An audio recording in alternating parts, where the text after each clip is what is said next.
अन्नज्म वन्नज्म, और चमकते सितारे की कसम, इज़ा हवा, जब वो उतरा, ये लफ्जी तर्जमा। आगे वाज़े हो रहा है, मा दल्ला साहिबकुम व मा गवा, और ये तुम्हारे साहिब ना गुमराह हुए ना बेराह चले। अब ये तय हो गया कि जिसको गुमराहियत से पाक बताया जा रहा है, ये सितारा नहीं हो सकता, सितारे गुमराह नहीं होते, सितारे हमारे साहिब भी नहीं हो सकते, बेराह रविम नहीं हो सकते, क्योंकि अल्लाह के हुक्म के तहत बंधे हुए हैं। अगर ये बेराह हो जाए तो कायनात का निजाम दरम बरम हो जाए। तो अब यहां दूसरी आयत का टुकड़ा तय कर रहा है कि बात इस सितारे की नहीं हो रही है जो आसमान में हम देखते हैं। ये सितारा कोई खास है, तो वो कौन है? तो आला हज़रत तर्जुमा करते हैं, इस प्यारे सितारे मोहम्मद की कसम, ये सितारा और कोई नहीं, ये मोहम्मद सल्लल्लाहु ताला अलैहि वसल्लम है। और ईज़ा हवा, जब वो उतरे तो कब उतरे? जब वो मेराज से उतरे। मेराज पे जाना कमाल है। अब चूंकि मौजू तो मेराज नहीं है, वरना मैं इस पे बहुत गोशे बताता।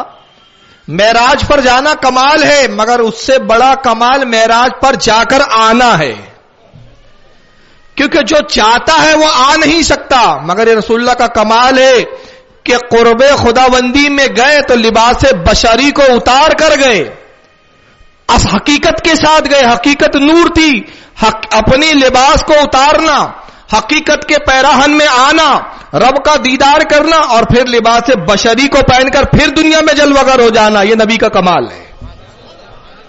ईज़ा हुआ, जब वो मेराज से उतरे, मा अदल्ला साहिबकुम व मा गवा, और तुम्हारे ये साहिब मोहम्मद सल्लल्लाहु अलैहि वसल्लम ना गुमराह हुए ना बेराह चले।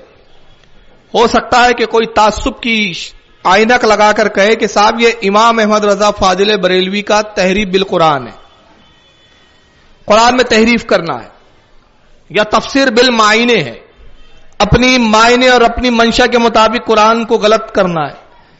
लेकिन आला हजरत के इल्म पे कुर्बान जाइए, जब करोड़ों उलमा मिलते हैं ना तो एक आला हजरत बनते हैं।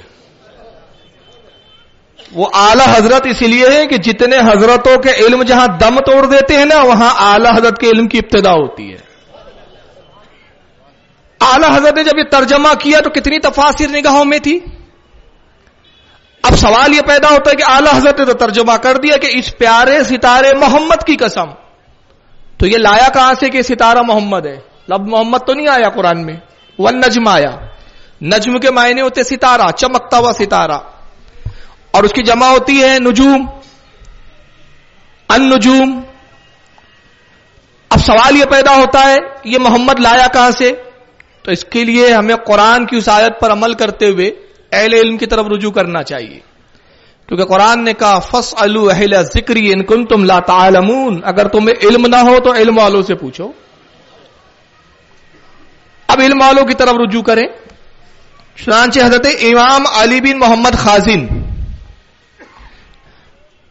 ये वक्त के बहुत बड़े इमाम हैं, इनका इंतकाल 725 हिजरी में हुआ।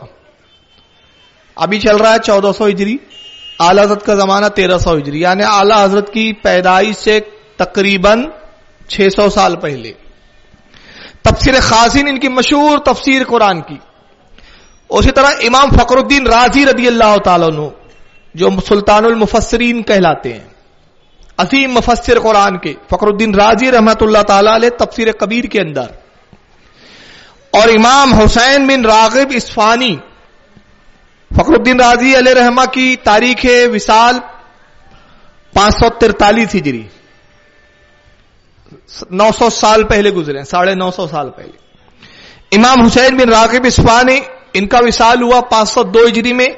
इन्होंने अल मुफर्रदातिल कुरान, कुरान के मायने क्या है, मफहूम क्या है, किस आयत का क्या मतलब, किसकी क्या मंशा, इस पर किताब लिखी, इस फन पर।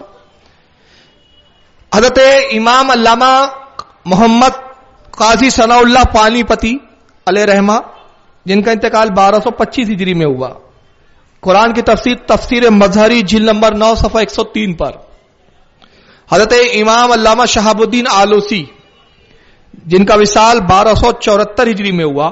تفسیر روح المعانی جلد 27 صفحہ 45 پر فرماتے ان جعفر الصادق رضی اللہ تعالیٰ عنہ، وہ کہتے ہیں امام جعفر صادق رضی اللہ تعالیٰ عنہ نقل کرتے ہیں، قال وہ فرماتے ہیں النجمی یعنی محمدن صلی اللہ علیہ وسلم. امام جعفر کہتے ہیں کہ سورہ نجم کی اس آیت میں النجم چمکتے ستارے سے مراد کون ہے؟ وہ ہے محمد صلی اللہ تعالی